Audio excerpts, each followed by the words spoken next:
একদিকে যখন পুরসভাগুলিতে হকার আইন বাস্তবায়িত করার জন্য রাস্তার ধারে বেআইনি দোকান উচ্ছেদ চলছে, তখন আরামবাগ ব্লকের কাপশিট মোড়ে দেখা গেল উল্টো চিত্র।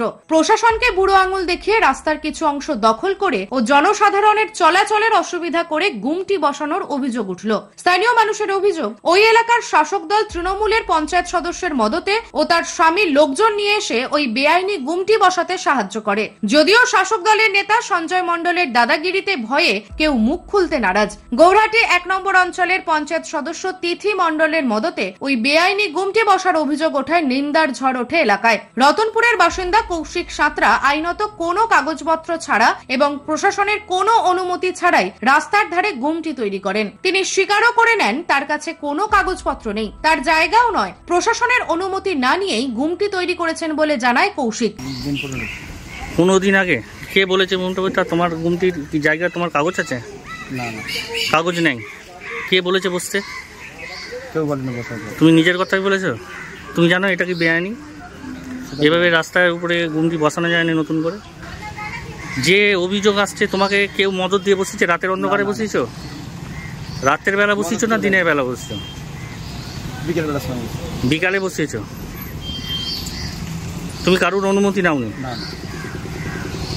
অন্যদিকে মদতদাতা পঞ্চায়েত সদস্যের স্বামী সঞ্জয় মণ্ডলের সাথে যোগাযোগ করা হলে তিনি জানান তার বিরুদ্ধে ওঠা অভিযোগ ভিত্তিহীন। কবে গুমটি বসে সেই বিষয়েও কিছু জানেন না বলে জানান। পঞ্চায়েত প্রধান জ্যোৎস্নারা খাতুন বলেন, বিষয়টি জানা নেই। যদি বেআইনি ভাবে এই গুমটি বসে তাহলে আইনত ব্যবস্থা নেওয়া হবে, তবে গ্রাম পঞ্চায়েতের সদস্য যুক্ত আছে কিনা জানা নেই।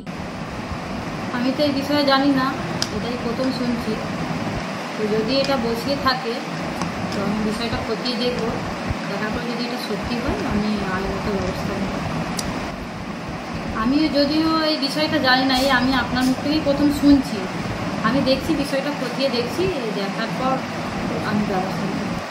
সাধারণ মানুষকে এইটাই বার্তা দেবো যে যেহেতু এটা করা উচিত নয়, মুখ্যমন্ত্রী যেহেতু এটা নির্দেশ দিয়েছে যে এরকম করে বসা চলবে না, সবের জন্য আইন সমান, কারোর জন্য একার জন্য আইন সমান আইন নয় যে আমি করব আর অন্যজন কেউ করবে না। আমি চাইব যে সবাই আইনটা মেনে চলুক, আর আমি এটা খতিয়ে দেখে ব্যবস্থা। সব মিলিয়ে প্রশাসন ও সরকার যেখানে সাধারণ মানুষের স্বার্থে রাস্তার পাশে বেআইনি গুমটি বসানোর বিরুদ্ধে, সেখানে জনগণের স্বার্থ বিসর্জন দিয়ে গুমটি বসায় ক্ষোভ বাড়ছে ওই এলাকায়। নিউজ আজ বাংলা, আরামবাগ। তোর ছোঁয়ায় বদলে যায় মন, যতন করে সাজাবো আজ সুখী গৃহকোণ। মন পছন্দের শেষ কথা মানি লোকপ্রিয় মার্বেল অ্যান্ড হার্ডওয়্যার, সততাই আমাদের মূলধন। Marble, tiles, bath fitting, submersible, নল ফিটিংস, এখানে পাবেন সমস্ত পরিষেবা। আমাদের ঠিকানা ঘোষপুর, রামপ্রসাদ, হুগলি। যোগাযোগ 8170926495 অথবা 7363023971। তাহলে আর দেরি কেন, আজই আসুন লোকপ্রিয় মার্বেল অ্যান্ড হার্ডওয়্যারে।